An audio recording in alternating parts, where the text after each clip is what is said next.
Hey everybody, it's GombletX and welcome back to some more Magic Arena, and today we're going to be playing another Premier Draft of Innistrad Crimson Vow. Without further ado, let's get into our Pack 1 Pick 1, which is a sweet mythic rare. Jonathan Harker has a pretty solid front half, being a Merfolk Looter type ability, where you get to draw and discard a card, except this time, you get to exile that card and tuck it away for later, where if you get to 6 mana, and you can flip this to the backside, you then get to start casting all of your exiled spells for free, and exiling another card from the top of your deck every single turn. So Jacob Hawken, or Jonathan Harker, whatever you want to call him, is a very sweet mythic rare if you can make it to that 6 mana to flip him. So we'll roll with that, see how things go from there. Pack 1 Pick 2, we've got an incredible instant speed removal spell with Hero's Downfall. We also have a bunch of super powerful blue spells. Whispering Wizard is great in decks with a lot of non-creature spells. Lantern Bearer is super solid for any deck, being a really cheap evasive creature. There's a Sigarda's Imprisonment for more off-color removal, but if I take an off-color removal spell, Hero's Downfall is just the superior card. So I think Hero's Downfall is the strongest card in the pack by a little bit, but Whispering Wizard and Lantern Bearer are not too far behind, and they stick to our first color, which has our Bomb Mythic Rare. So I think I'm going to be taking one of these blue cards. And there's a lot of blue in this pack, where there's two really good blue cards, Whispering Wizard and Lantern Bearer. But Cradle of Safety and Chill of the Grave are both still solid spells, as is Stitched Assistant. So it feels likely we can get something back. I think I'm going to go for the Lantern Bearer. I think it's the more flexible card. Whispering Wizard's like really good for the blue-red deck. Solid in blue-white, but Lantern Bearer, in my opinion, is good for just every single two-color blue deck. Blue-white, blue-black, blue-red, blue-green. Just fits into everything excellently.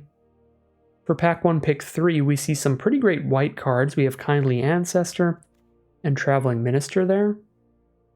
Foreboding Statue is a super sweet, super flexible card. It's going to be mana ramp and mana fixing for any deck because it is colorless, and it makes itself a big threat later in the game when you no longer need the mana out of it. So those three are all pretty great cards, but there's also Thirst for Discovery, which is pretty equivalent with all those as a very good, very efficient instant speed draw spell. And this is on color, so we'll go for the Thirst for Discovery here and stick to blue. But all of those other picks would be super reasonable and super powerful. Speaking of super reasonable, super powerful cards, we'll scoop up another Lantern Bearer here. It's just very efficient for its mana cost. The 1 mana 1/1 flying body can chip away for a lot of damage early in the game. Whenever you do sacrifice it or chump block with it or trade off into something, you still get extra value off of this card, which is where it's really good about this. Giving one of your creatures +1/+1 in flying is a massive difference. The difference between a random 2/2 just on the ground and a 3/3 flyer is pretty monumental late in the game. So Lantern Bearer just plays super, super well to where I am going to take it over like big, somewhat finishers like Screaming Swarm. You just have a lot more room for 1 and 2 mana spells than 6 mana spells. And let's just grab a third Lantern Bearer. We've got a direction here. No way that we are not going to be a blue deck here. Cradle of Safety again, still a decent card. It's good at protecting stuff like a Jacob Hawken from removal spells, but we have so much more room for a bunch of creatures than Cradle of Safeties, and we'll just wheel a million Cradle of Safeties. Well, we're not wheeling them, it's only pick 6. We've just happened to open up 3 Lantern Bearers in Pack 1, and other players have opened up a bunch of Cradle of Safeties too. This is kind of nuts. There are so many Cradle of Safeties going around this draft pod, and I don't think it's a card I'm going to want more than like 2 copies of. So I actually think I'm going to pass up on it right now because I think I'll wheel some of them. I'll get them to come back around and pick them up later. I'm going to take this opportunity to go for something a little more speculative. Just the strongest card in the pack regardless of color, which is, in my opinion, Falconwrath's Celebrants. 5 mana, 4/4 Menace is a decent game ender. And the 2 blood tokens from it are very valuable once you already have 5 mana on board. Unlikely to need any more. So you have a very clear plan of what to do with those blood tokens, just discarding any extra lands that you've drawn into to draw more cards. I like Wretched Throng a good amount if I can get multiple copies, and if I can take one in Pack 1, then I can work towards getting multiple copies. It also plays really well with any sacrifice effects in the format, which is something that 3 copies of Lantern Bearer does as well. So triple Lantern Bearer Wretched Throng could be a pretty great start towards potentially pushing into blue-black or taking a bunch of blue spells that sacrifice creatures.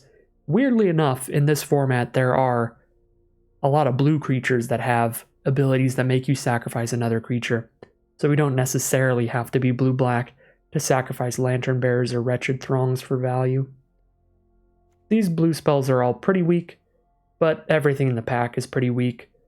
All a little slow and dirty for the cost. Frenzied Devils, theoretically you're trying to pop off with that, but I think it doesn't work out that way super often. It's just too much mana for the upfront value. Pick 9 Lunar Rejection is nice. This card is phenomenal if you're playing against wolves and werewolves. If you're just playing against creatures in general, still a fine deal, but that huge discount against wolves and werewolves makes it absolutely absurd in those matchups, and we get a bunch of the blue cards back. I think one of the blue cards was taken, and it was Whispering Wizard, if I recall correctly. So one player out of the whole draft pod took a blue card out of here, so we are in the money for being in blue. There was another Cradle coming pretty soon, so I'm actually going to go for Stitched Assistant, I think, over Chill of the Grave and Cradle. So I think that this card just plays really, really well with the triple Lantern Bearer and the potential Wretched Throng with the exploit ability. We'll grab a Dreadlight Monstrosity, although 3 Lantern Bearers also play well with Serpentine Ambush, which are both super filler. I don't know, we'll go for the Dreadlight. Now a Chill of the Grave for a tempo spell. Actually, that little vampire wasn't bad either. Voldaren Epic here. Just open up a blue rare. Are we just going to be mono blue? I kind of want to try to go mono blue. It's probably not like the greatest idea if all I'm trying to do is win, but this is going to be our last draft of Innistrad Crimson Vow before this format rotates out. Well, that's not true.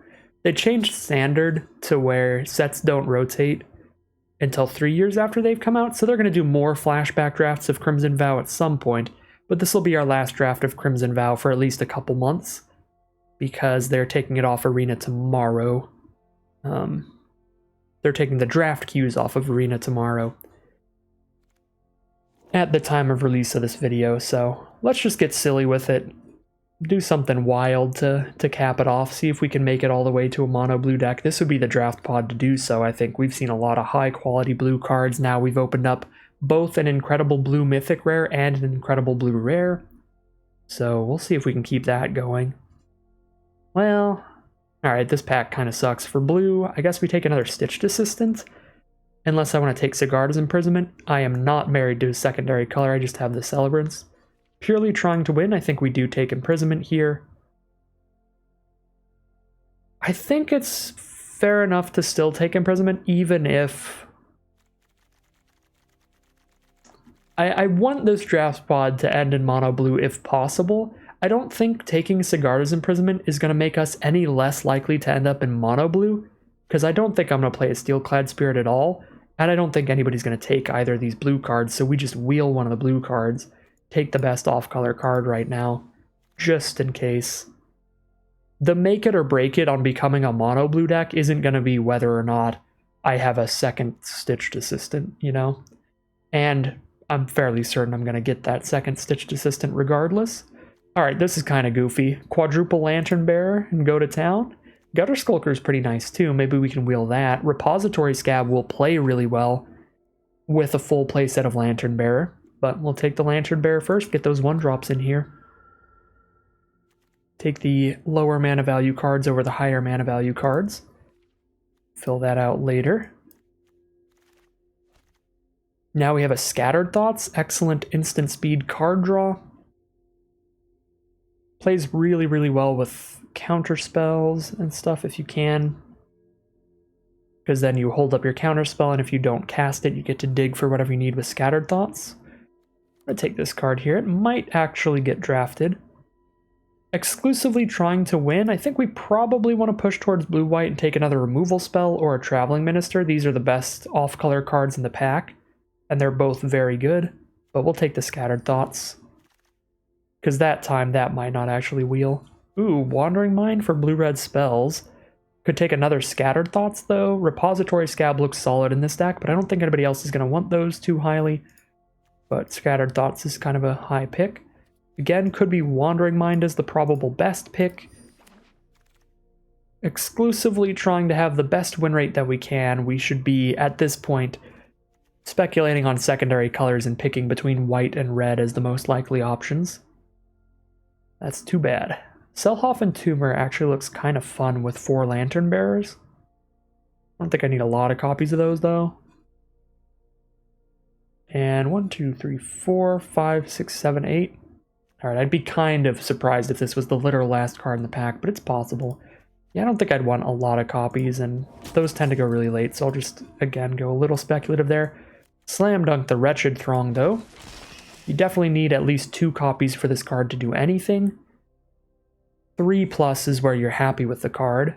Well, Brine Comer's going to go a long way towards convincing me to maybe not do the mono blue fun stuff and actually play the blue-white Disturb deck, where you can cast a bunch of auras from your graveyard onto the Brine Comer and other stuff. We already have 4 Lantern Bearers, which plays incredibly with the Brine Comer. Alright, I'm not going to be blue-red, but I'll leave the blue-white door open a little bit. And we wield the Stitched Assistant and the Steel-Clad Spirit, just like I imagined we would here. It means that our speculative Sigarda's Imprisonment paid off really well, giving us another card towards blue-white Disturb, if I decide that I want to win some games of Magic. But we'll take Repository Scab now. As I said before, those being quite likely to come back around. One of the Selhoff Tumors came back. More blue cards came back. Fear of Death might actually be okay in here. We have enough flyers that we could just try to nullify their creatures on the ground and just chip in with random flyers. And the self-mill aspect of the Fear of Death is pretty good too. In a deck that has 4 Disturb cards, we might randomly mill a Lantern Bearer and do some crazy stuff with that.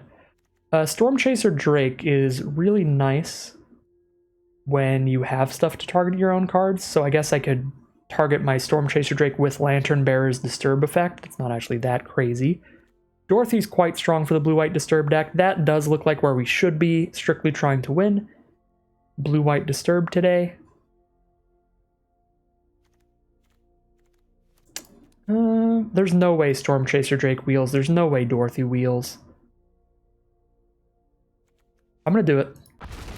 Mono blue today. We've got 23 cards, we've got a full deck. Let's take Lunar Rejection. Actually, I think I take Siphon Essence over Lunar Rejection here. Not because it's an incredible counterspell, it's a solid one, but because we have 3 very good instant speed card draw spells, and these will only get better by having counterspells in our deck, and the counterspell gets a lot better by having those in our deck, so these just play really well together. Take that Siphon Essence. Now, I could take a Gutter Skulker here. I could also take a Witness the Future, which is kind of like the anti-mill card. If you've drawn too many cards throughout the game, this makes sure that you don't mill out, which might be okay if we run if we end up casting 4 copies of a Scattered Thoughts, that's going to have milled 13 cards or something. I guess 3 copies means we've milled 12 cards, and it's possible to do that because we could cast 2 and then reanimate one with Repository Scab, pull it back out of the grave. So I really don't feel like anybody's going to take Witness the Future, though, so we can probably get that to come back around. Need to read this rare since I am mono blue. Each player chooses a non-land permanent they control, bounce the rest of them to their owner's hands, then draw a card for each opponent who has more cards in hand than you. This just seems weird and not great. Because you bounce everything during your turn for 4 mana, which leaves you with less mana to rebuild your board state, and your opponent's just going to immediately be fully untapped when you pass turn to them, so they can quickly reestablish their board state after you've bounced everything. That doesn't really seem like something exciting. I'm going to take another flyer, I think, and maybe get the Repository Scab to come back later.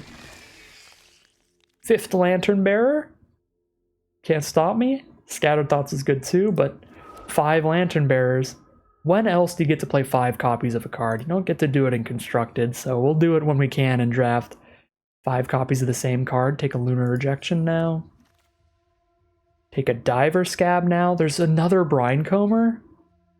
There's also a Siphon Essence. Diver Scab's a very, very powerful exploit card, though, for the top end, so we'll take that. We've got the 5 Lantern Bearers, a couple Wretched Throngs. Very sacrificable creatures. Surprised I didn't get any other Serpentine Ambushes. Passed it up for the big Dreadlight Monstrosity because I figured that was a card that would go later than the monstrosities generally. Panned out pretty poorly because now Serpentine Ambush looks just absurd when we have 5 Lantern Bearers that can become 5/5s with Serpentine Ambush. And we have a Storm Chaser Drake that we can draw a card if we target.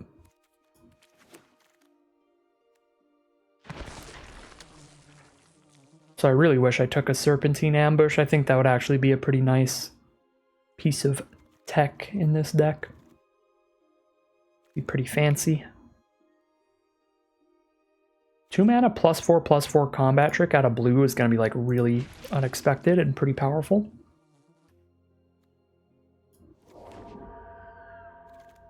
Alright, we've got a mono blue deck. I can tell you this does not happen. This should not happen in this format. Shouldn't really draft monocolor. You should be open to drafting 2 colors at all times so that you get the most powerful cards out of more packs more often. Plus you get access to powerful gold cards. But I could not resist doing something a little spicy for our final Innistrad Crimson Vow draft of the next couple months here. As we move into the Lord of the Rings season. Cube drafts coming up next week, and then Lord of the Rings and all kinds of sweet stuff coming up. So we get to cut 11 cards out of this deck. So not only did we get enough cards to make a mono blue deck, but we got enough cards to make a mono blue deck, and we have 11 extras to actually build the deck a little bit and focus it around the strongest cards that we've drafted.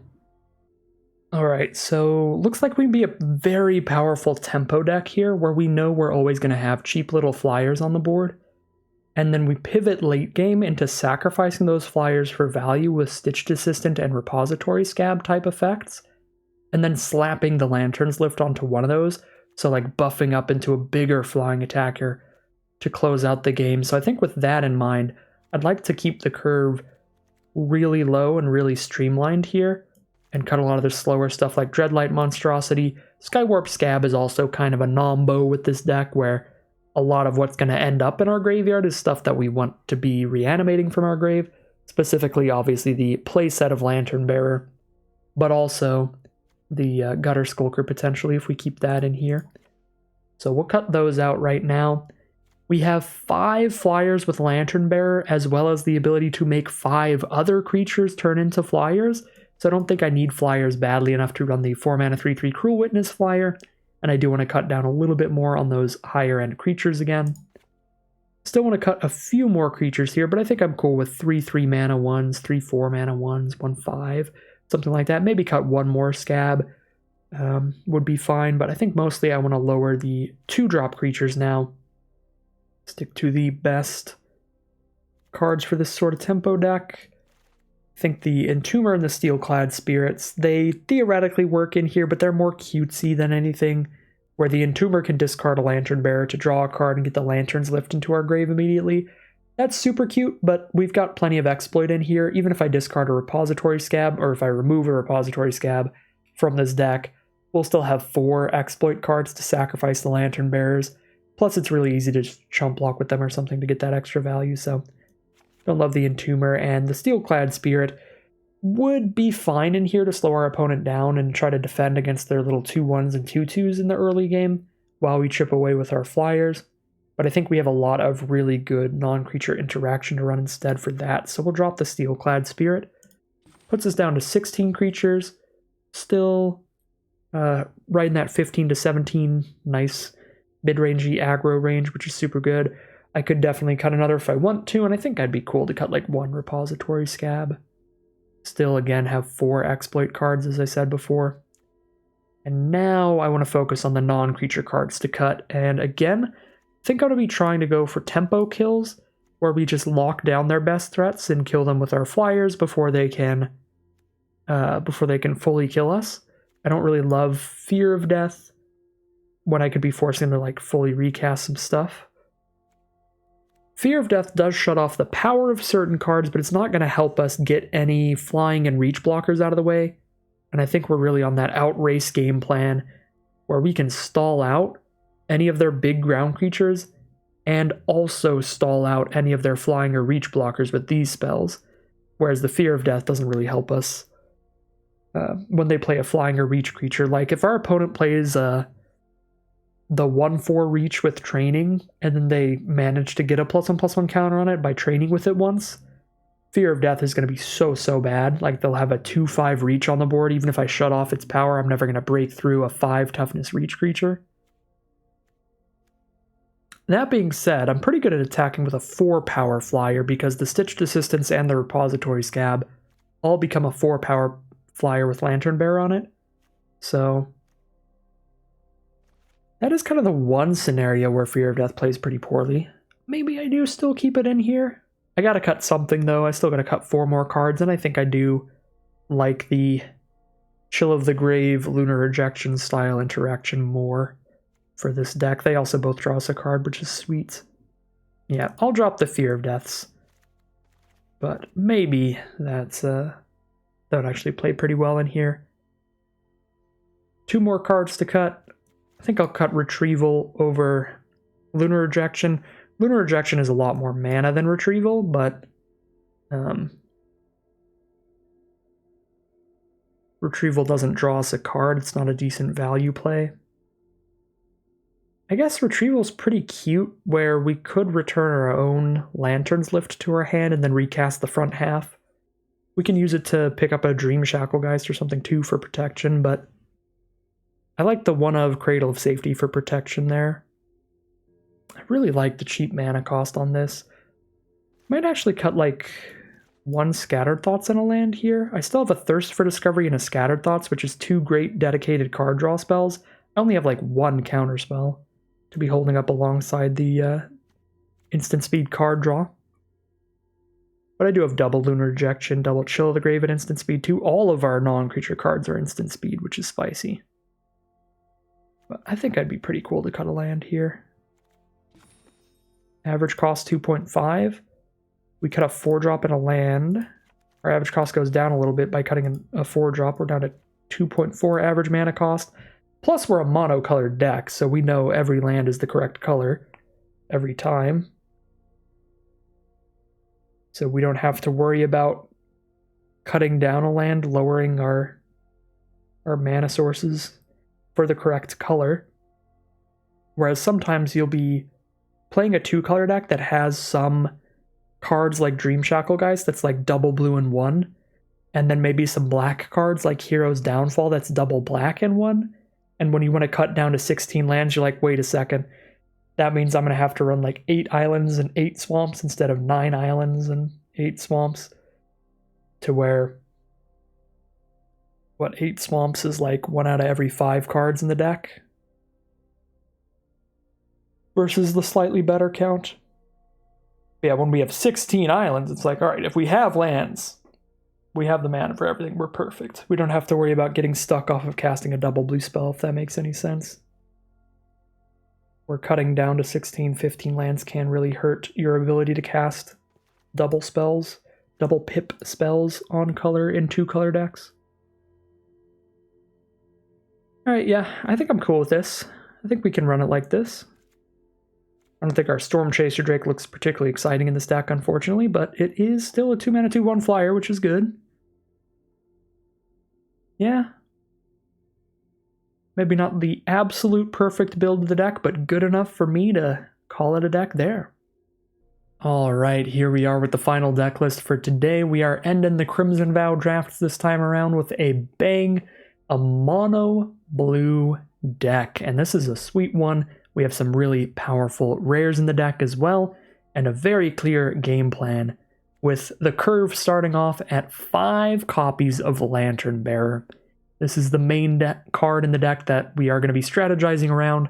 We have these hitting the board turn 1 very consistently, chipping away at our opponent with their evasive flying ability, and then later in the game, we're going to either chump block with them, have them get removed by removal spells, or sacrifice them to abilities like Stitched Assistant's Exploit Trigger, or Repository Scab's Exploit Trigger, or Diver Scab's Exploit Trigger for value. So we get value right there by sacrificing it and getting an ability out of it. Then we get to cast the Lantern's Lift from our graveyard to buff one of those creatures with the +1/+1 and flying ability. So now we're attacking with a 4/3 flyer, or a 4/4 flyer, or a 4/6 flyer. So that's the general game plan. Just slam down Lantern Bears, keep chipping in for 1 a turn for the first few turns of the game. Then later on, in the end game, we start chipping in with a flying version of one of these bigger exploit cards and ending our opponent much, much quicker. But that isn't all we have in the deck. We have a couple Wretched Throngs, which are also good to be exploited. We've got a Storm Chaser Drake to add more to the flying damage. We have our first bomb rare, Dream Shackle Geist, also adding to the flying damage and being a really good tempo card, making it easy to outrace our opponent because it's going to keep one of their creatures locked down every turn. If they've got a tapped creature on board, we just make it so it doesn't untap in their next turn. If they manage to get a flying blocker down, we can just keep tapping their flying blocker so that they can't block our stuff well. Dream Shackle Geist is going to be absolutely absurd. It's not the only rare in the deck, though. We also have Jonathan Harker, which is a decent little card selection engine, drawing a card and discarding a card every turn, but it discards that card into exile, and then later in the game, for 6 mana, we can transform this into an enchantment that exiles the top card of our library every turn and lets us cast one of those exiled cards for free every single turn. So this is a massive, massive late game win condition. A ton of card advantage can be had from Jonathan Harker and Harker's Obsessive Inquiry. So 2 really great bombs in here, and we have excellent instant speed interaction. We're trying to beat our opponent down with a bunch of flyers. We have several ways to get flying and reach blockers out of the way to keep the path clear. 2 Lunar Rejections, 2 Chill of the Graves, an Alchemist's Retrieval for ways to bounce and tap down their creatures. We also have Siphon Essence for a counterspell, Thirst for Discovery and Scattered Thoughts for instant speed card draw if we don't need to cast those other instants. Then this makes sure that we weren't just holding up our mana for nothing. And we also have a Cradle of Safety to protect our biggest threats. Once we make like a 4/4 flyer with a Lantern's Lift, hold up a Cradle of Safety and make sure that can keep getting in no matter what. Or we can use this to protect something like Jonathan Harker or Dream Shackle Geist.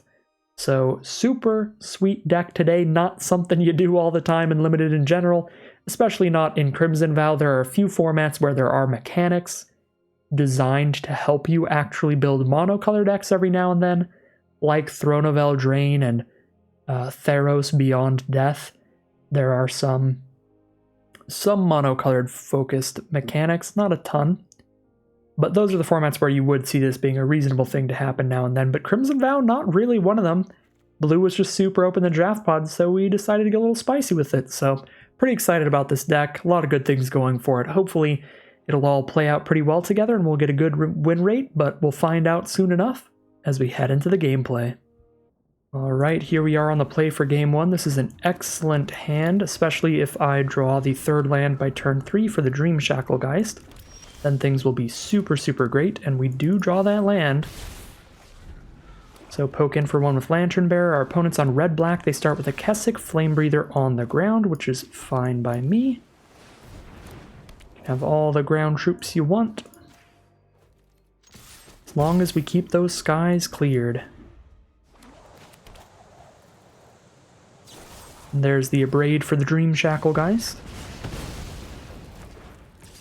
Hit me for 1 with the Kessig Flame Breather.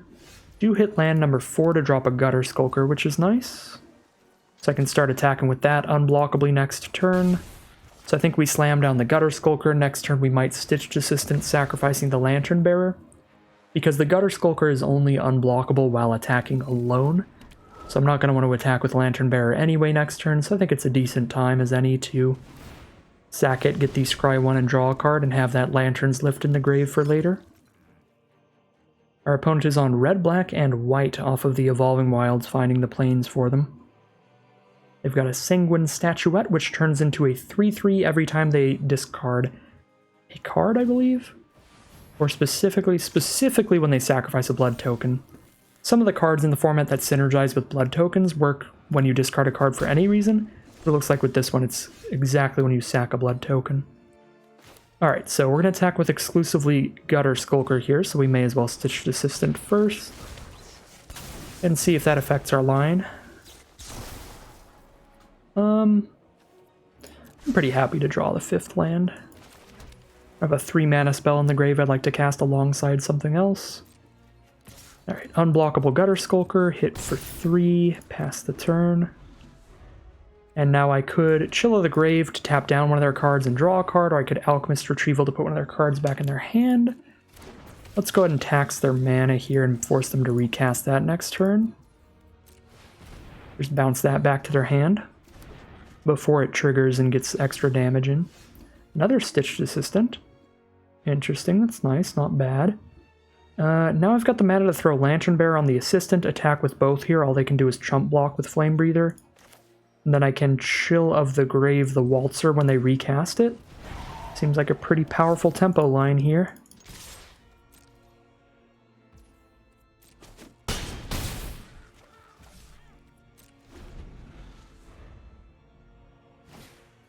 Diregraph Scavenger. Alright, fair enough. Luckily we did replay our creature from grave, but they still have the ability to gain the life. But they won't get rid of our Lantern's Lift. Be tapping that down and drawing a card so Gutter Skulker can still get in. Ooh, they attack with the Flame Breather, so they don't get to chump block at all this turn. Wretched Throng Lunar Rejection for their next play now. Yeah, this looks pretty locked in to just tempo them out here.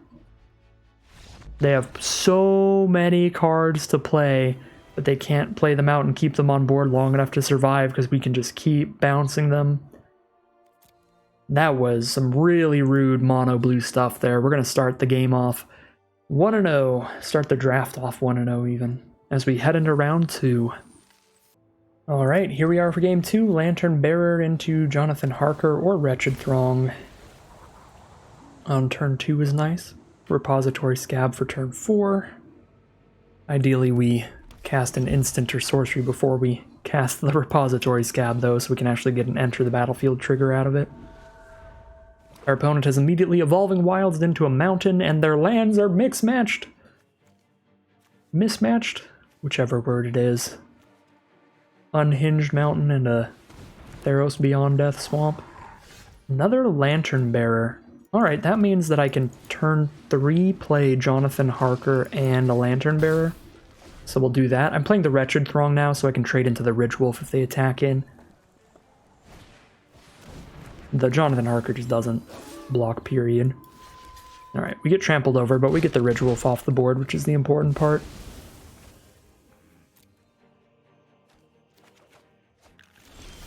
Get another Wretched Throng. So the Throng doesn't block the Fearful Villager at all anyway. So I think now is probably the time to run out Harker.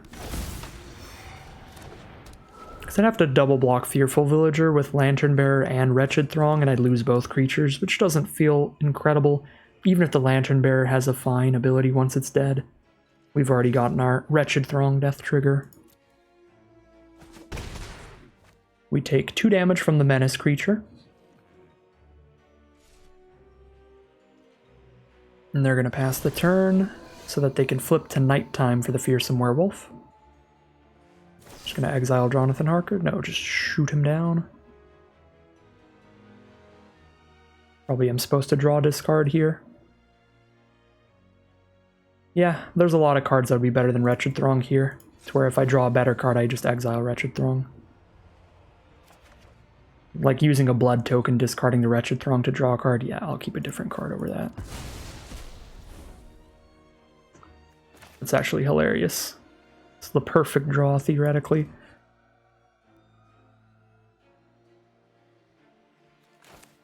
I guess maybe I was supposed to get rid of the Scab or the Scattered Thoughts here, because then I could just play the Wretched Throng, but those cards are so much stronger. I'm going to take a little bit of a tempo hit there to do that.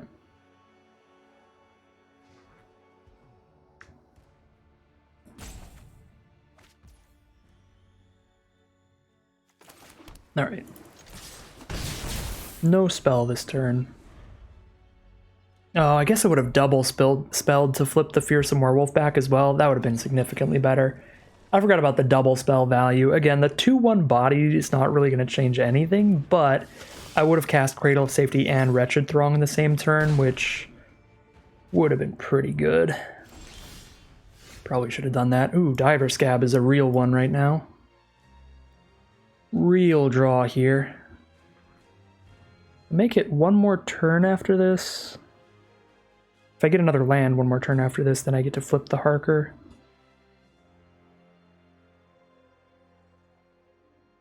I don't even think there's a huge point holding up as a blocker. I guess I get to block with a 3/5 and a 1/3, but then they demolish my soul. I guess I can block with a 3/5 and a 1/1 Lantern Bearer here. I should probably get on the defensive. If the game continues on from here and they don't kill Jonathan Harker, we're pretty locked in to win. So let's go for the full defensive line.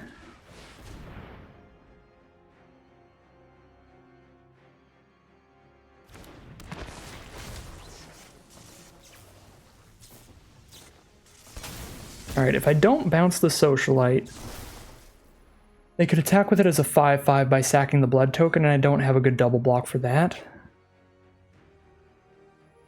I do have a good double block for the werewolf, but if I bounce the Socialite, then they get another blood token. So I guess they get another blood token here.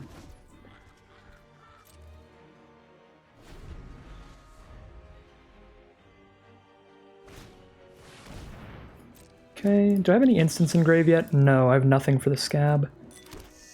So I'm actually going to exile the Scattered Thoughts to Jonathan Harker, trying to find land 6. Because I'm not going to want to cast a free Repository Scab till I have an instant or sorcery in grave, ideally. Although I guess I might just not want to sacrifice a Lantern Bearer, that would be fine. Island. Perfect, okay. 2 menace creatures. Yeah, you know what? I think I'm shook enough. Well, how does this work? Is it every single turn? Once during each of your turns, you may play a land or cast a spell. So I can't cast Scattered Thoughts during my opponent's turn off of this.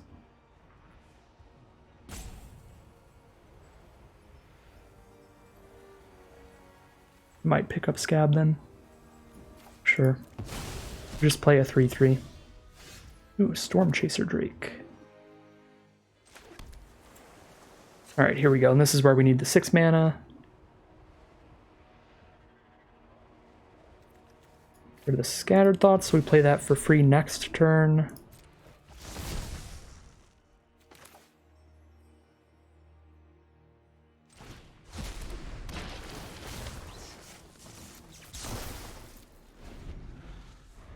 And we just go for it. Harker's Obsessive Inquiry for the win.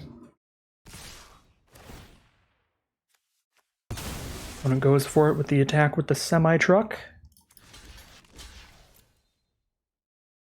We take 4.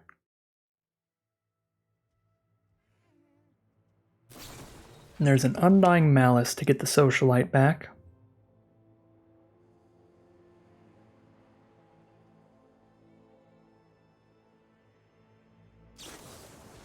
And Flame Blessed Bolt? I guess? That didn't... That just makes the Scab exiled instead of in our grave, I guess? I think they miscounted there, is what happened. Okay. We've got a Chill of the Grave to hold up. Probably do want to keep playing things off the Obsessive Inquiry here. Playing blockers specifically rather than card draw.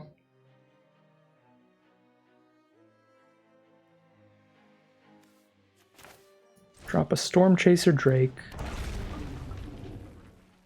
Hold up the 2 mana for a Chill from the Grave, so I could play Lantern Bearer as well. On the Diver Scab.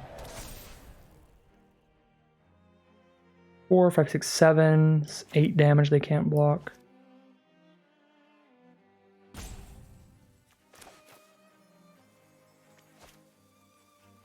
I think our board state's good enough actually to Scattered Thoughts here.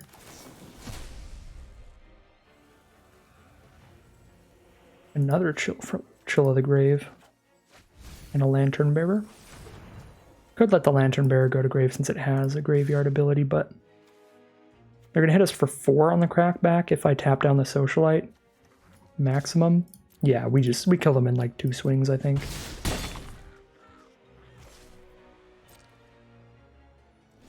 Just go all in on the double turn, the double swing for the kill. I guess 3 turns technically, 2 turns after this.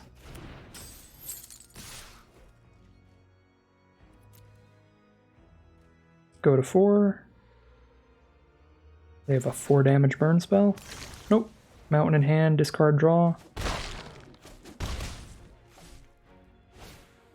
Ill-Tempered Loner, that's a very strong card. There's the Siphon Essence a little late. Okay, we've got another Chill of the Grave.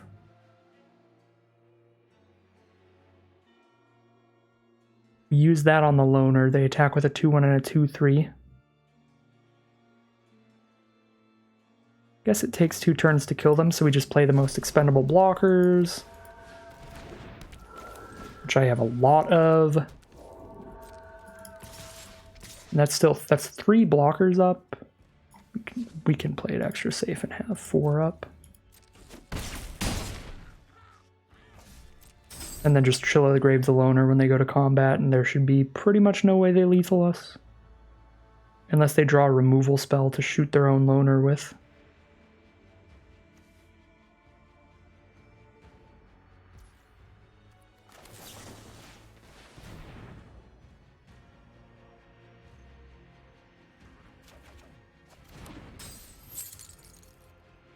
Gotta be a removal spell that does 4 or 5 damage to a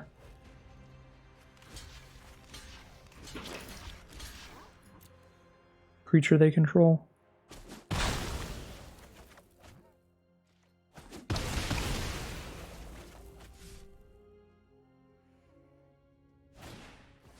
Alright, Gift of Fangs is all they've got, and that is gonna be another victory for the mono blue deck. Biggest takeaway of that game is to keep in mind when our opponents are playing the werewolves to really consider the ability to cast 2 spells in 1 turn. I think that was the biggest moment that I think we could have found a much easier, much better line, which was to just keep the 2-1 in our hand alongside the Cradle of Safety to play the Cradle and the 2-1 and flip their 4-3 back into a 2-3. That would have been really nice, but there were a lot of minor misplays that game like that. Alright, here we are for game 3 on the play. Beautiful curve. Lantern Bearer, Wretched Throng, Dream Shacklegeist.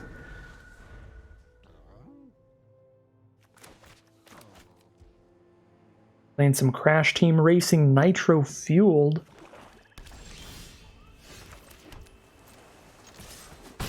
Slam them down to 19, drop a Wretched Throng, and pass the turn. They are on black with Goblin King sleeves. I love these sleeves. This is that Goblin King artwork from the Goblin's Secret Lair. Well, now I don't want to play a Dream Shacklegeist, because they'll trade a Blood Tithe Harvester into it just by sacking it. So we're playing off curve. Let's go. And holding up a Wretched Throng, they were not just going to sit there and send their Blood Tithe Harvester into the Wretched Throng, so we'll just get all the damage we can in. Alright. Now I can play the Dream Shacklegeist and just keep the Blood Tithe Harvester tapped every turn. Uh-oh, I need to stop drawing lands. I am happy I'm not on 17 lands this game. That Courier Bat is a massive issue.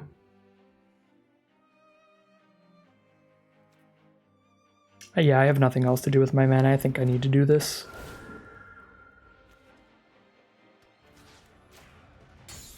But I have to lock down the Blood Tithe Harvester to be able to keep the Dream Shacklegeist on board, which means I don't get to tap the Courier Bat to send the Lantern Bearers in. Alright, they've got the Hero's Downfall for the Dream Shacklegeist.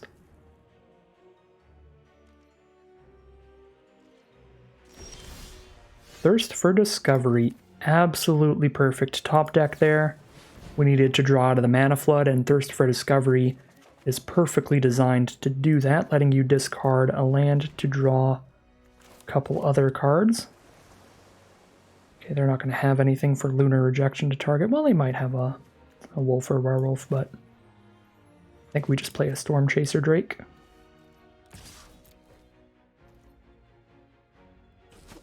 Hold up the 4-mana version of Lunar Rejection later. 4 mana to bounce any creature. Crack the Blood token, so Blood Tithe Harvester no longer a removal spell right now, but there are plenty of vampires that create blood tokens when they enter the battlefield. Blood Petal Celebrant doesn't give them a blood token until it dies, and Belligerent Guest doesn't give them a blood token until it deals damage to us. So no removal for Storm Chaser Drake. Another land for us. I could Lunar Rejection the Flyer and attack with everybody, but I think I'd rather Lunar Rejection the Belligerent Guest to keep them off of blood tokens once they declare an attack with it. I don't have a lot of stuff to target Storm Chaser Drake, so I think I'm okay with a Courier Bat Storm Chaser Drake trade. Not in love with it, but I'm okay with it.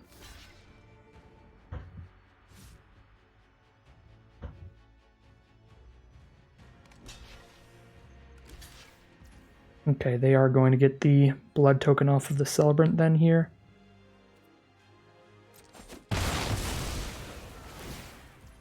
With a Wretched Throng trade. So they do have the Blood Tithe Harvester ability, but we don't have anything we're worried about losing anymore anyway. Since we traded into their Flyer to get that out of the way for the Lantern Bearers. If they want to throw a Blood Tithe Harvester at a Lantern Bearer, that is super okay with us.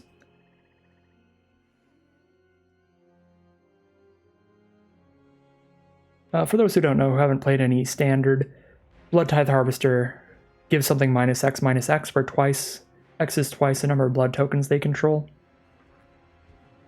So they could sack a blood token, give something -2/-2, even with a single blood token on board.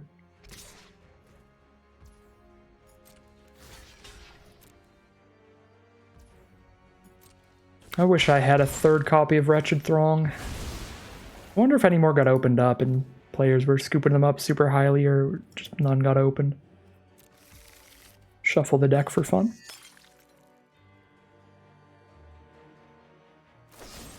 There's an Abrade for a Lantern Bearer. Pretty happy to see that whenever it happens. We've still got a Lantern's Lift out of it. For anything we draw into, like a Stitched Assistant.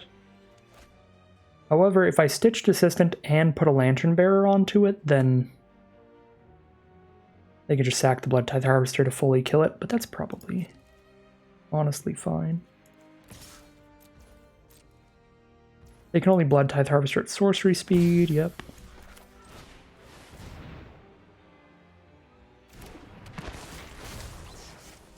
Scry 1, draw a card here. Gutter Skulker, that's a good draw. Let's drop the Gutter Skulker and hopefully Blood Tithe Harvester goes at the Gutter Skulker.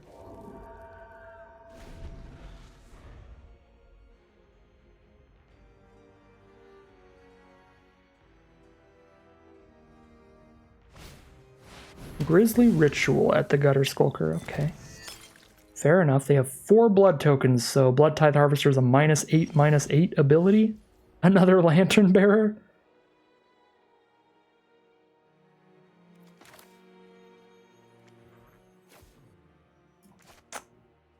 Don't have the mana to hold up Lunar Rejection if I play this Lantern Bearer, but that's fine. Alright, I think we just force them to crack the Harvester and kill this Stitched Assistant.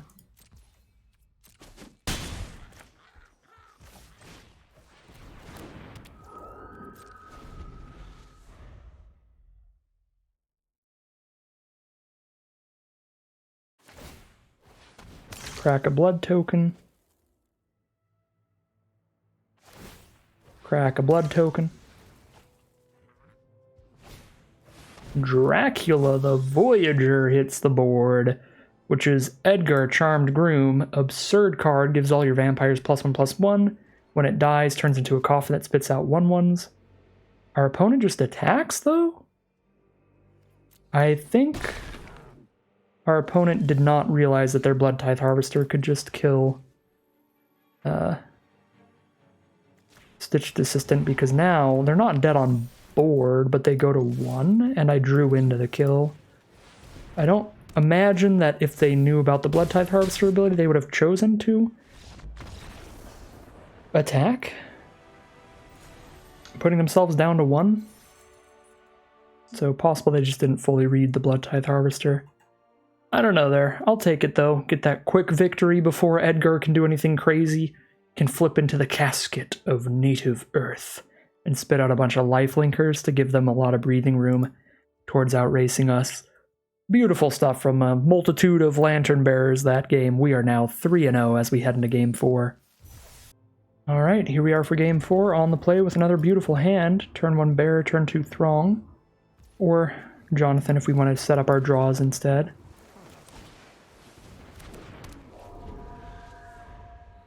Jonathan has such a powerful flipped half that while setting up your draws is powerful, I like trying to play as many other creatures and other threats as possible first, to potentially pull some removal out of their hand before we get Harker onto the board. Now if this were like a Merfolk Looter, there's a really good argument for running it out first, just so that you can start setting up the perfect draws even if you hit in for a little less damage. But this is so much more than just a Merfolk Looter, potentially. Okay, let's send in the squad here. I'd be happy with a Wretched Throng trade, and it'd be hard to do it on blocks, because if they just play any human, then the Wretched Throng's not going to block and trade into the Dawnheart Disciple.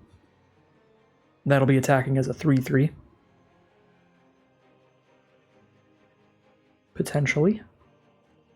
I'm not going to wait till I have 4 mana up to play Harker and Cradle of Safety, because it's pretty important that we keep running our cards out and don't fall behind mana-wise. And on board. So, if they've got the 3 mana or less removal, they got the 3 mana or less removal on it. There.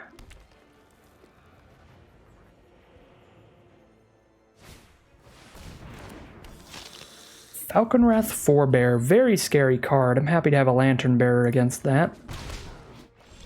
If they get 2 blood tokens on the board, they can reanimate that, bring it back from their graveyard to the battlefield, but otherwise if I trade Lantern Bearer into that, then we should be fine for a while. Don't love playing Repository Scab without an instant or sorcery engraved, but it's definitely better to run out the 3/3, I think, than hold up a Cradle of Safety. Well,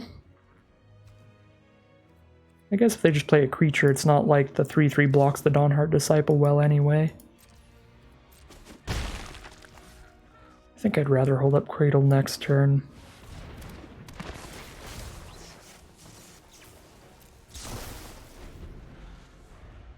If they don't play a human, then they don't get to attack on the ground.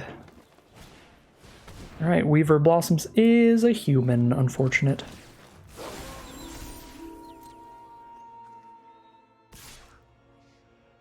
Still don't attack on the ground though, so that's nice. Convince them not to do that. Alright, Jonathan Harker. What shall we hit? Another land. Well, I do want to make it to 6 mana, but I'm going to hold up the Cradle to protect Jonathan. Alright, we hit another 6th land anyway. Some might even call it a 7th land. They've got a 2/3 on the ground now, so the Throng's pretty worthless as a blocker at this point. Do I animate the Throng and hit for 3 in the sky every turn, or animate the Scab, hit for 4 in the sky every turn? 3 every turn takes 5 hits to kill them, 4 every turn takes 4. I'm at 18 life. I think I can get aggressive here and hold up a worse blocker. I could have gotten really, really aggressive if I wanted and put the Lantern's Lift on the Throng and then attacked with both. So they'd have to double block to kill the Scab, and then we kill the Weaver there. Alright, a bunch of creatures on the ground. Repository Scab looking like it's going to put in some work in the sky. With Cradle of Safety, if I throw that on the Scab, I even kill them in 2 attacks from now instead of 3 more. Get a free Scattered Thoughts, I think. Although I guess that means I don't put the Cradle of Safety for the 2-turn kill. Maybe I should have exiled the Cradle and just put it on the Scab here off the flip. I just kind of instinctually went for the more expensive card. I guess I could exile the Cradle now. Yeah, I'll go for it. I'll go for it here. 2-turn lethal is the plan.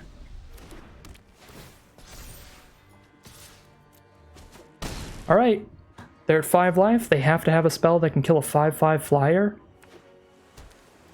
Oh no, a blue source. Just put it back to our hand? Nah, they do have Grisly Ritual, destroy any creature. Well, sadness. Certainly on the stack. We have 4 more copies of Lantern Bearer in this deck. And any of those are pretty much a win con at this point.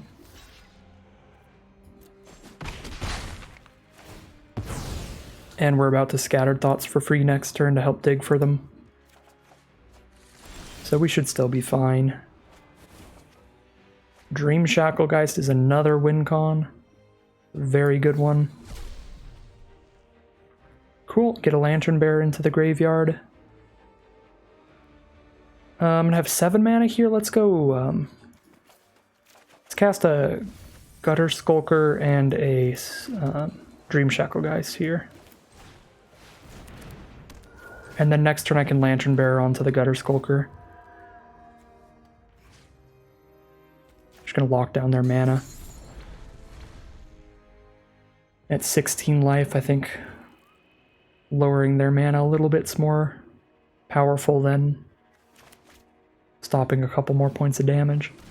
Mirror Hall Mimic, copy the Dream Shacklegeist. So now we have to draw one of our bounce spells to get there.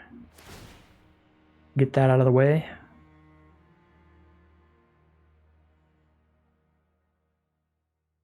I actually don't. Dream Shacklegeist automatically gets it out of the way. I just tap Dream Shacklegeist with my Dream Shacklegeist. I was incorrect. Forgot it has 2 abilities, because it's absurd.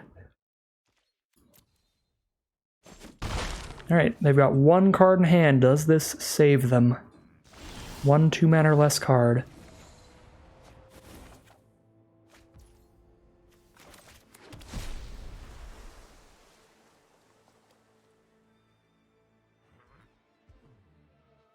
I guess we just find out here. Only way to attack for lethal is to throw Lantern's Lift on Skulker and tap Dream Shacklegeist.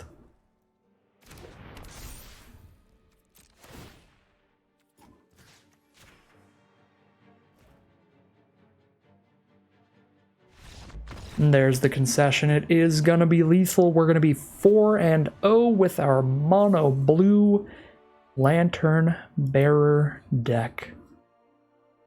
Here we are for Game 5 on the draw with another incredible curve.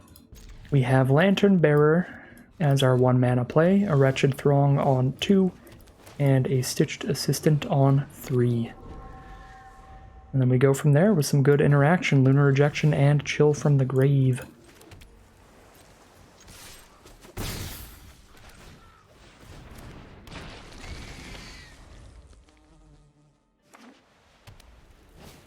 Our opponent's going to start things off on turn 3 with a Kindly Ancestor. 2-1's pretty bad against the 2-3 life linkers, so I think I'm actually going to Stitched Assistant the Throng here. And I do have 2 copies of Stitched Assistant, so I can still Stitched Assistant a Lantern Bearer later if I want to get the flying in the grave. 5th land, I'll ditch that for now. Find a Lantern Bearer. There's a Heron of Hope with a Kindly Ancestor. Pretty absurd. Take that trade, because it's going to be impossible to outrace them here right now. We need to whittle down their life-linking forces.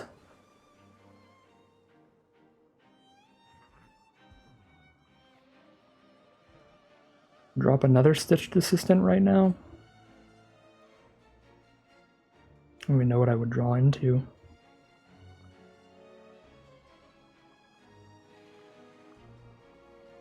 Could Chill of the Grave the Heron of Hope. See what they're up to, and then I Lunar Rejection whatever they put the aura onto, the Ancestor's Embrace, to get rid of the aura forever. Could be fine. Yeah, I'll do that. Play the Wretched Throng first so that I can cast the Chill for only 2 instead of 3. Find another Lantern Bearer. The gang's all here.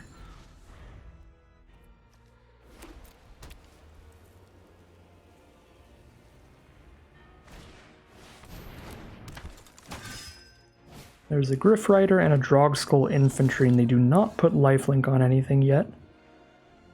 They need a 3-power creature on the board to train up the Griff Rider.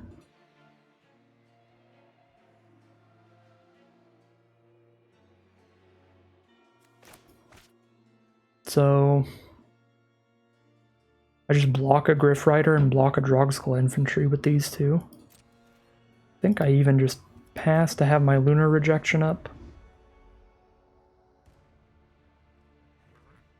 Hope that they're on the Ancestor's Embrace game plan here. Spore Crawler. It's pretty solid. Is it good enough to counter? I don't think so. Pack Song Pup. No Wolf or Werewolf?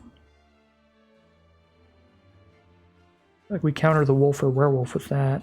But I know I'm not going to Lunar Rejection this turn now, so I guess this is the best time I could ever have to get this counterspell out of the way.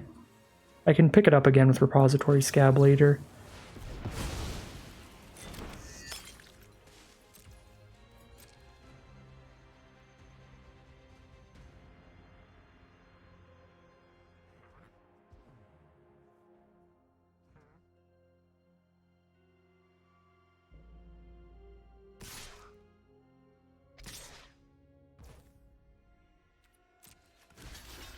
Alright, gotta be really concerned about bouncing whatever gets +2/+2 primarily now.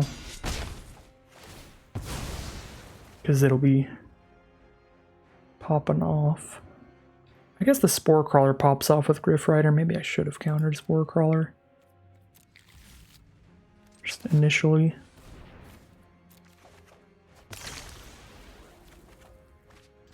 Okay, another bounce spell is beautiful, especially since that's only 2 mana.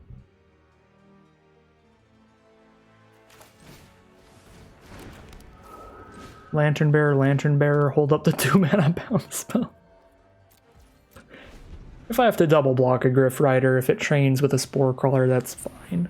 Dormant Grove. Alright, I don't think I can out-tempo a Dormant Grove here. Puts a +1/+1 counter onto their board every single turn for the rest of the game.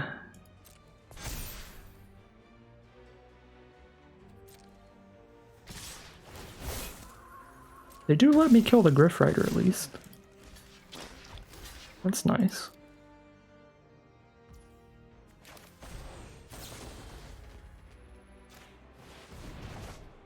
Maybe I do got a shot here. I was not expecting the all attack. That works pretty far in my favor.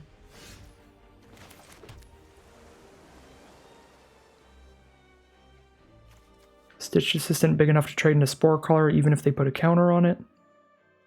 So we can run that out.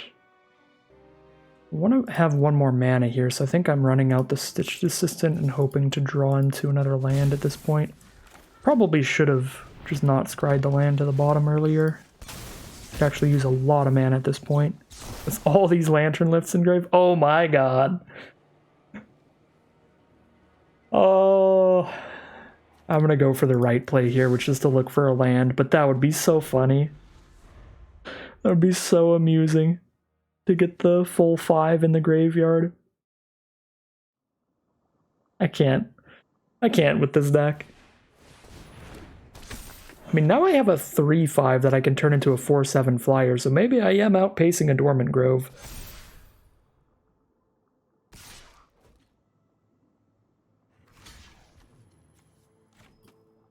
$15 life to 19. Turn the Stitched Assistant into a 4-power flyer. I don't get to Diver Scab anything, but I could just have a 3/5 blocker.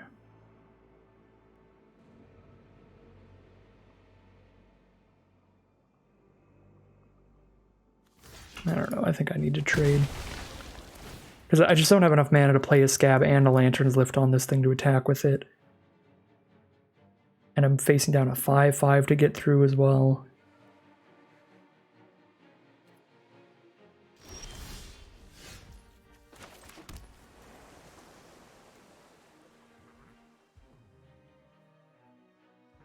Could cast one thing here. I've lost all my expendable Lantern Bearers.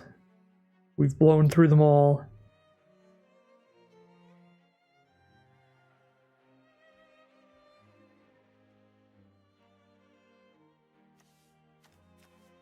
None of these are big enough to block Quincy Harker. All I can really do is Lunar Rejection. But then I don't have the rejection for all these auras. This feels like just a loss here. I don't know how we could possibly break through the Dormant Grove. There was like a turn of hopium. Thought things could maybe turn around off the full attack, but no, Dormant Grove is really good against us. Super good for this matchup.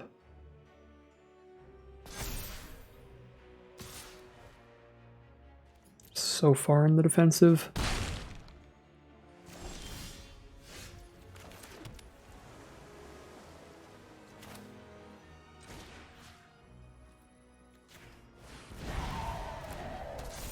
Theoretically big enough to block the Heron of Hope, so now they need to put a counter on that one.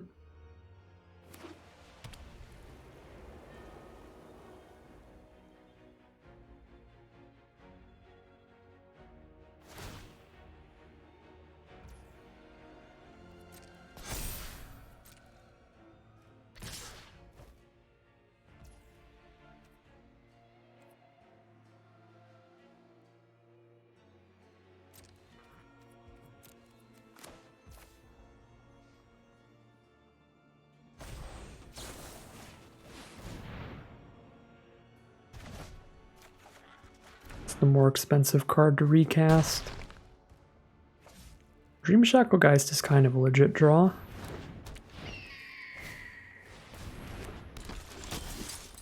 Got a trainee as well now, though.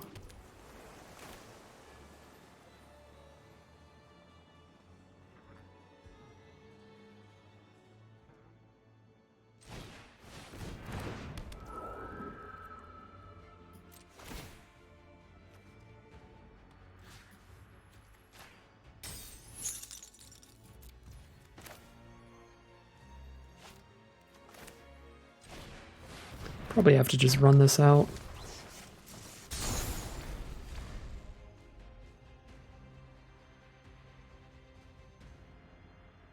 If they don't play another flyer, I do get in for a lot of damage, but then I die on the crackback. Yep, that's pretty horrible for me.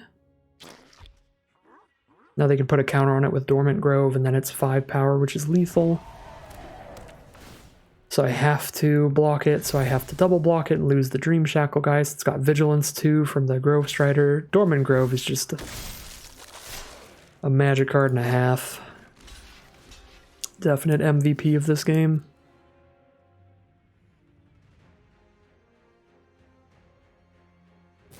We've got the 1 mana combat trick too. Absolutely disgusting.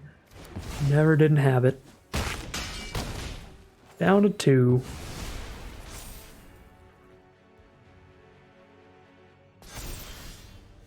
Alright.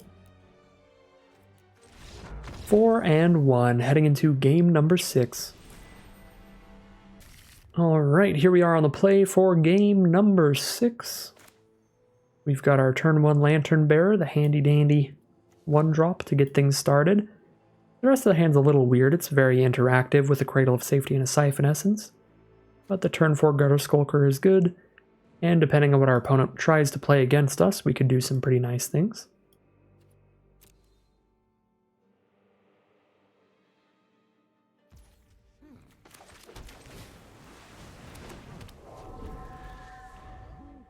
Turn 1 Lantern Bearer. Our opponent starts with a forest, and that is it for now.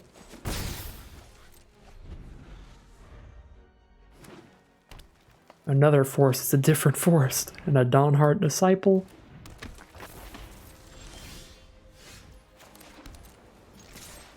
Poke them down to 18. They are going to be winning this race for now with their 2-2. It's a third different kind of forest. Kind of heathen are you? Spore Crawler? I will Siphon Essence that. Probably should have Siphon Essence the Spore Crawler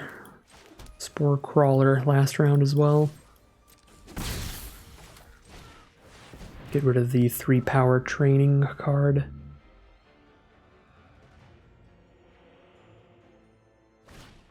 Apprentice Sharpshooter. That's a reach creature, which is why we're running a million Chill of the Grave style effects, but could also just attack with an unblockable Gutter Skulker. For now. I'm going to crack the blood token first. See what we hit. Another land. I do kind of want to draw some more plays, but can wait on the Chill of the Grave till their end step.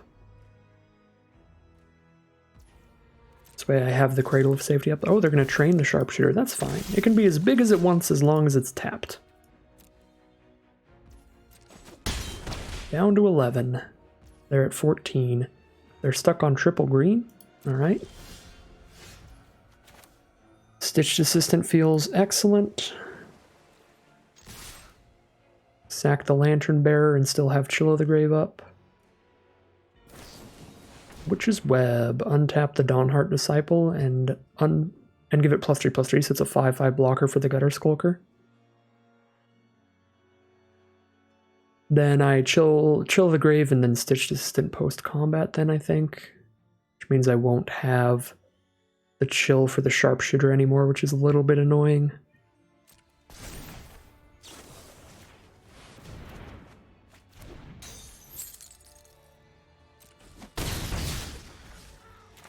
But now I have a Scattered Thoughts to try to draw into my next bounce spell.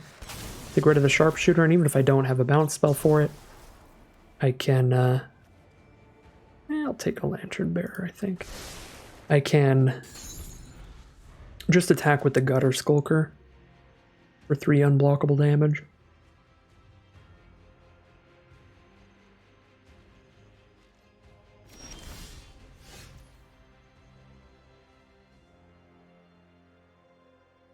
Alright, land number 7. I can Scattered Thoughts, still holding up Cradle of Safety and Lantern Bearer, or cast a Lantern Bearer on the Assistant. So we'll do that and see if whatever we draw into changes what we want to do. Probably does. Probably casting the Dream Shacklegeist. So both of our phenomenal rares. Yeah, let's just go for it. They might have another Witch's Web here.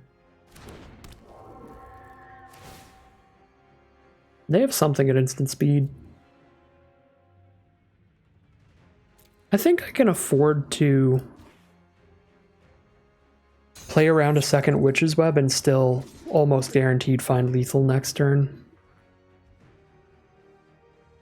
That was a Wolf Strike. Crushing Canopy. Main deck Crushing Canopy for the Flyers.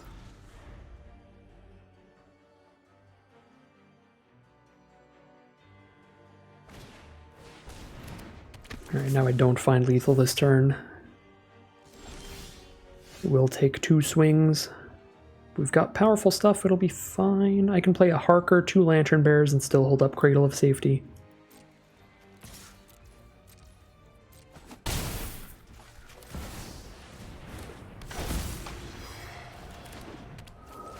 If they don't kill Gutter Skulker, they die. If they do kill Gutter Skulker, I put it on Stitched Assistant and they die.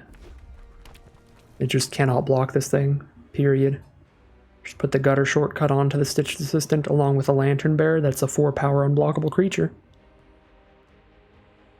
Big work from the Gutter Skulker this game. There's a Kessig Flame Breather for our opponent. Trigger both the Dawnheart Disciples to buff them up.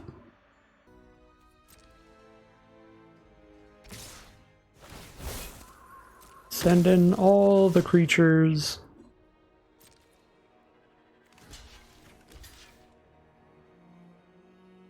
got a Cradle of Safety. I think I'm fully playing for Gutter Skulker lethal. Well, no, just in case something really goes wrong, we can just block with 2 Lantern Bearers. We Cradle of Safety if they try to kill Gutter Skulker at all. Or if they somehow do kill Gutter Skulker, then we just put Gutter Skulker and Lantern Bearer onto the next card. Alright, here's lethal. Here's extra lethal. In case they have 2 1 green mana ways to kill one of these.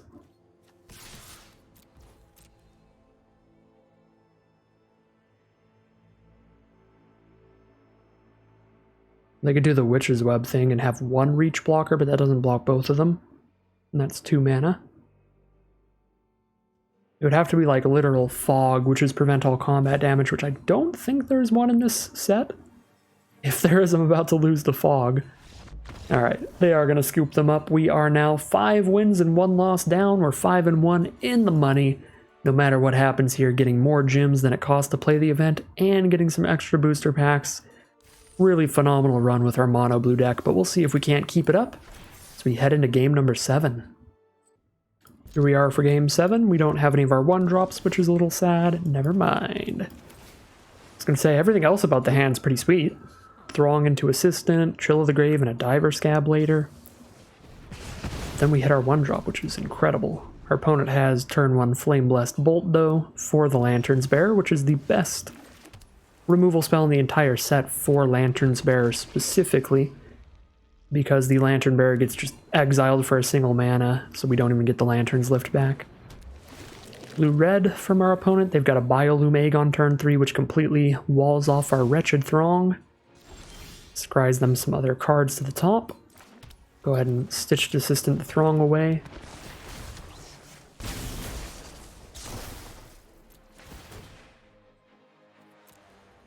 Grab another Throng and then scry 1 and draw 1.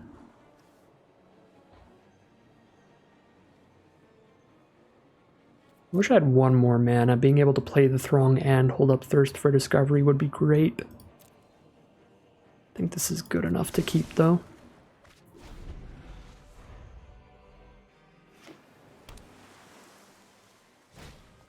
Selhoff and Tumor. They can discard a creature card to draw a card. There's a Lantern Bearer again. I could play a Lantern Bearer and still have Thirst for Discovery up. Honestly, probably pretty fine with that.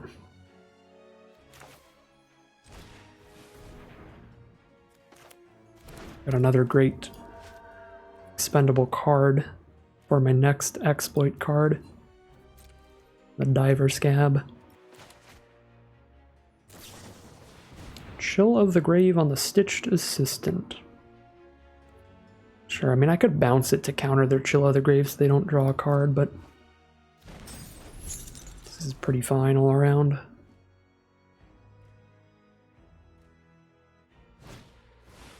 Wandering Mind, that is not fine, but I don't have my counterspell in hand. That's gonna do its thing. Finds a Scattered Thoughts, which is an incredible draw spell. Card advantage all over here.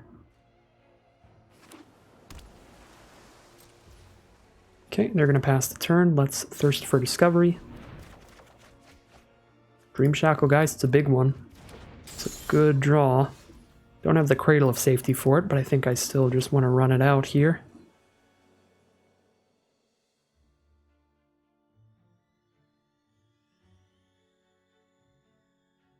Probably holding up Chill of the Grave, Alchemist's Retrieval type stuff over playing the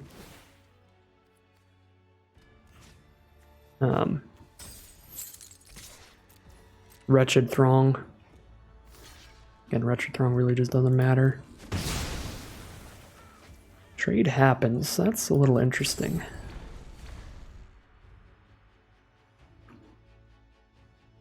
That must be like 100% have them on removal for Dream Shacklegeist, at least after that. Yeah, Diver Scab. Sack the Biolume Egg is going to be the plan. I could either retrieval my own Dream Shacklegeist, or I could retrieval the Biolume Egg before they can exploit it, so they have to actually sack a Selhoffen Tumor to do this. That actually seems kind of legit.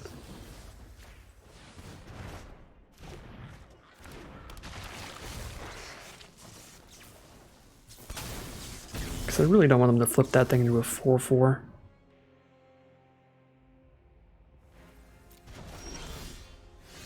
Now we're on Chill of the Grave, hit for 3.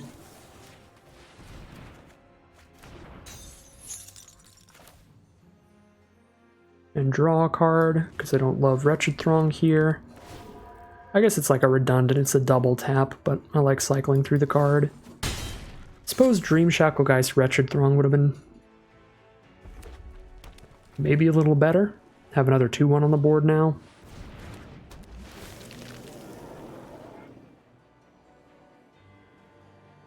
Yeah, that would have been better. I always forget about that other Dream Shacklegeist ability to tap the creature down. I just remember the thing that keeps the thing locked down. Tap the Biolume Egg down and we get in with everybody on the ground. Could even Lantern Bear the Stitched Assistant, then I don't have to tap any ground troops, I just hit for 7. I have 2 mana up to play a Storm Chaser Drake as well and just have a massive flying board state. That actually seems pretty real.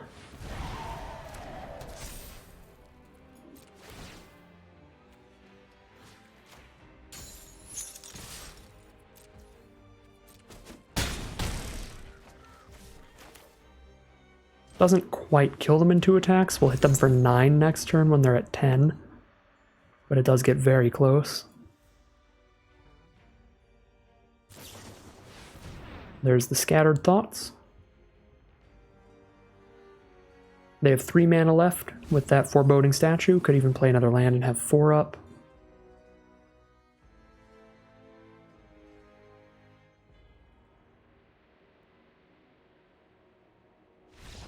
But they are going to scoop them up. That is another victory for Mono Blue.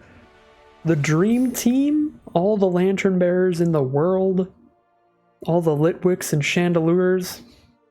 We are 6-1 now as we head into what may be the final boss. Getting tons of gems out of the events, and we've got 2 attempts to get a full 7-win run. Here we are for game number 8 now. Starts pretty slow with Jonathan Harker as the first play on turn 2. Jonathan obviously not going to be doing any attacking, but I think Harker's a strong enough card to roll that out and hold up Cradle of Safety from that point onward. Well, if I draw into Storm Chaser Drake first against red and white, which have cheap removal, I think I'd rather run out the Drake, because that'll draw removal from them to keep Jonathan safe. And if they don't have removal, I also get to chip in before I start drawing my cards, which is fine. Alright, fingers crossed, no removal. Okay, we got the Flame Blessed Bolt out of the way, and that means Jonathan Harker lives at least 1 turn, which is going to be really important here, judging by the fact that we have not hit land 3. We may have to dig for it with the tap ability. Our opponent missed their 3rd land as well. We'll see if they drew it this turn, but it doesn't seem like it. Maybe so. And they did. So they missed their 3rd land for 1 turn, now they've hit it.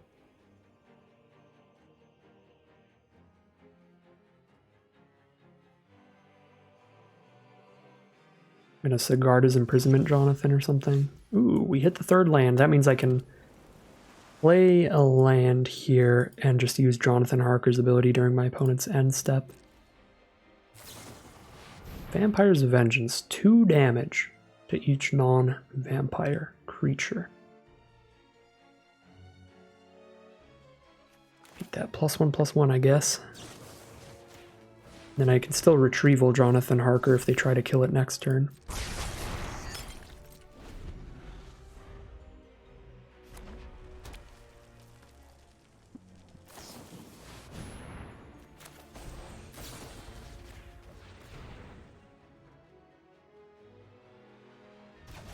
I should have drawn the card, discarded the card, even though it would have been exiled forever. It's pretty important to try to find land 4 there.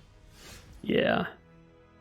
Because we're trying to speed run up to 6 mana right now. That was too greedy. It's being like, no, but the card's going to be exiled forever. Doesn't matter. We need a land over a Chill of the Grave or a Stitched Assistant or any of this. Estwald Shield Basher. Alright, sweet. We hit land 4. Probably hold up Scattered Thoughts to guarantee those land drops now.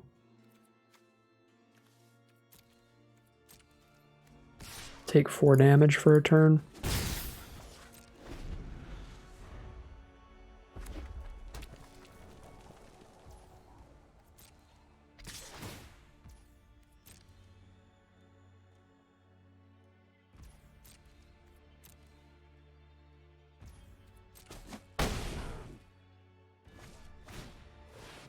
Belligerent Guest.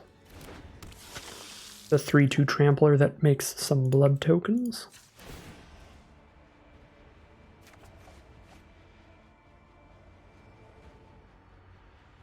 I think Scab or Gutter Skulker are super good right now, so we'll exile one of those to get cast for free later, potentially.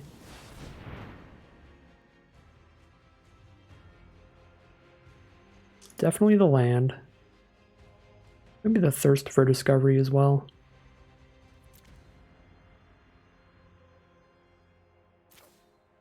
I'll have 5 mana up. Could play Stitched Assistant Chill of the Grave next turn as the play. That seems decent enough.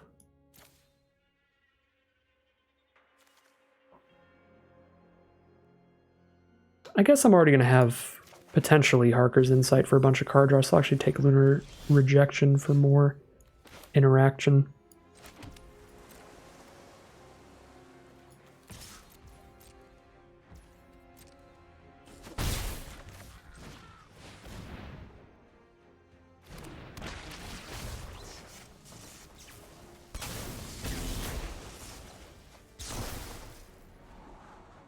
I'll take a Diver Scab. I've got 2 more attempts at hitting land 6. Actually, 3 more attempts. Jonathan Harker draws 1 more card. Chill of the Grave draws 1 more card. And I draw a 3rd card when I move to my draw step next turn. So there's still 3 more cards that could be the 6th basic. Okay, they're moving to combat, so we chill the Shield Basher because it can get indestructible. Okay, Lantern Bearer is the first of those 3 attempts at land 6.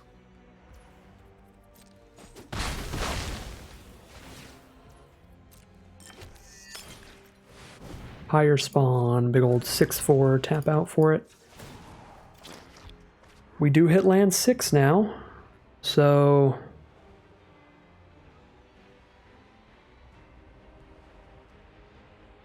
I'm gonna play a free Lunar Rejection next turn, flip a Jonathan and cast Lunar Rejection on the Pyre Spawn, and the Shield Basher is still tapped, and then we take over from then on. That seems fine. Seems like a plan.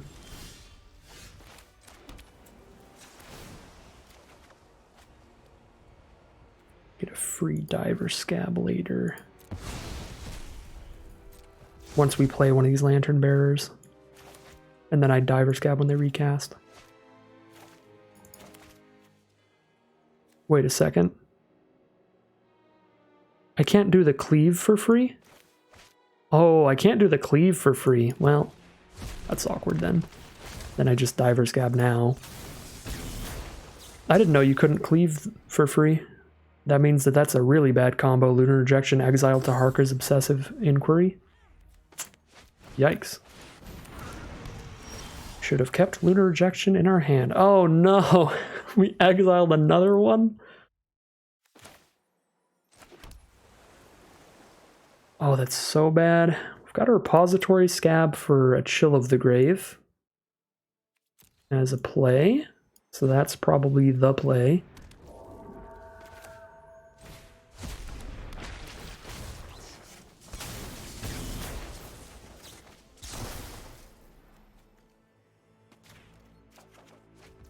And that's 2 mana, so I can still play the 4 mana Gutter Skulker. And then Chill of the Grave, the Pyre Spawn when they go to combat.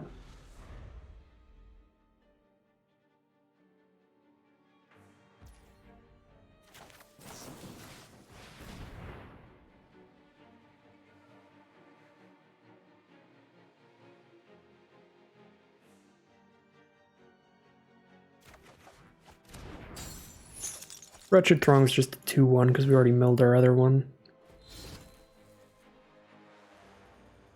We might... If we lose this game, we made some earlier punts, for sure, where I should have been more aggressively trying to hit those lands. But yeah, if we lose this game, we certainly punted out of it. So we had some of those earlier punts, and then not knowing how Cleave worked with Harker's Obsessive Inquiry was really, really devastating. Because just having another Lunar Rejection in hand would have been massive. I couldn't have done anything about the second one just getting exiled to Obsessive Inquiry, but the fact that I chose to exile the first one, that doesn't play out well.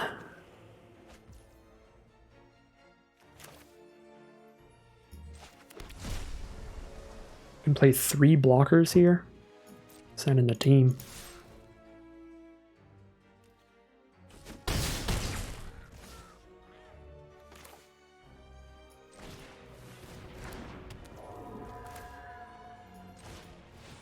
Down to 11 cards, milling 2 a turn. Probably still die to combat damage slightly faster than I mill out.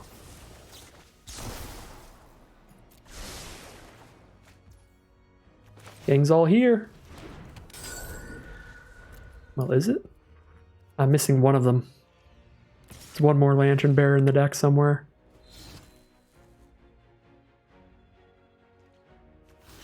I'm just gonna throw Lantern Bearers onto absolutely everybody. It's going to be glorious.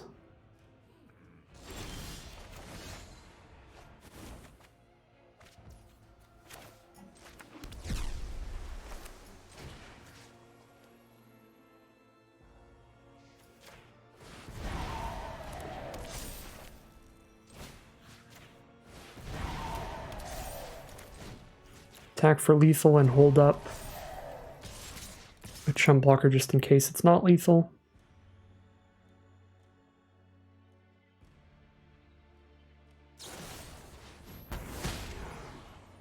I'm gonna double up 2 removal spells to kill Gutter Skulker, I think.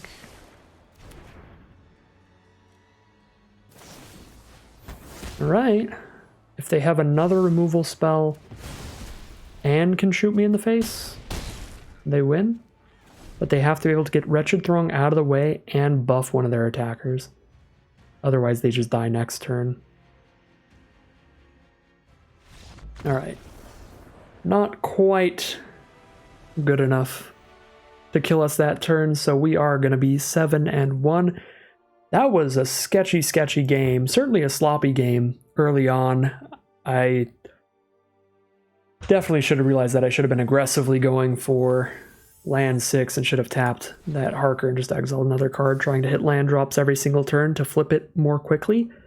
But the other misplay is something I'm not as disappointed in myself about, because that's a pretty rare interaction. Cleave is a mechanic that only exists in Innistrad Crimson Vow. It's never been in any other set, as far as I know. So I had no idea how that was going to work, and apparently you can only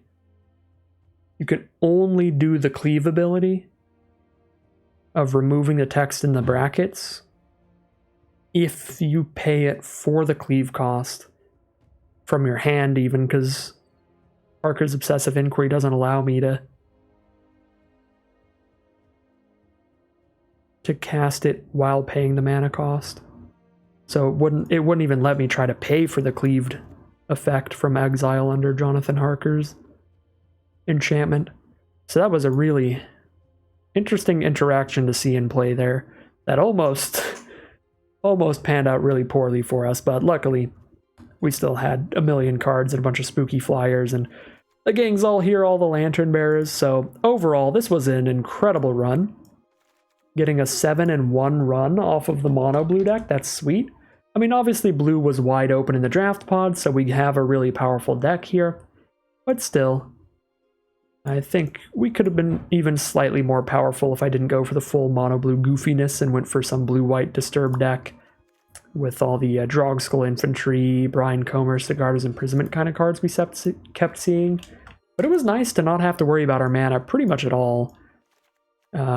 Never getting stuck off of a certain color is one of the big benefits of playing a monocolored deck. So when we got lucky enough to be in a draft pod where blue was that monumentally open and we opened up a couple blue bombs, we just got a pretty sweet, pretty consistent, pretty tempo deck.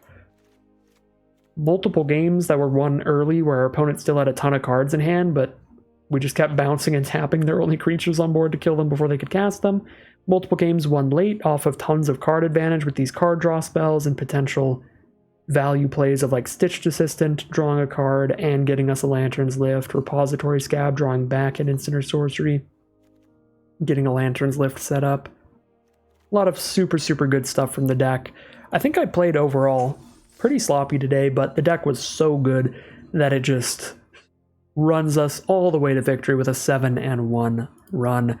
Pretty sweet way, pretty fancy deck to end off the Innistrad Crimson Vow drafts this time around. But that's going to end today's video. As always, I'd like to thank my patrons very much for supporting this channel, as well as you for watching the video. If you're interested in seeing more like this, you can always like, comment, and subscribe to tell the YouTube algorithm to send you more of the videos in your recommended feed. If you'd like to catch me live, you can check out the Twitch channel in the link in the description below. And if you'd like to support the channel directly, you can check out the Patreon link in the description below. Other than that, as always, thank you very much for watching, and I'll see you again soon for some more Magic Arena.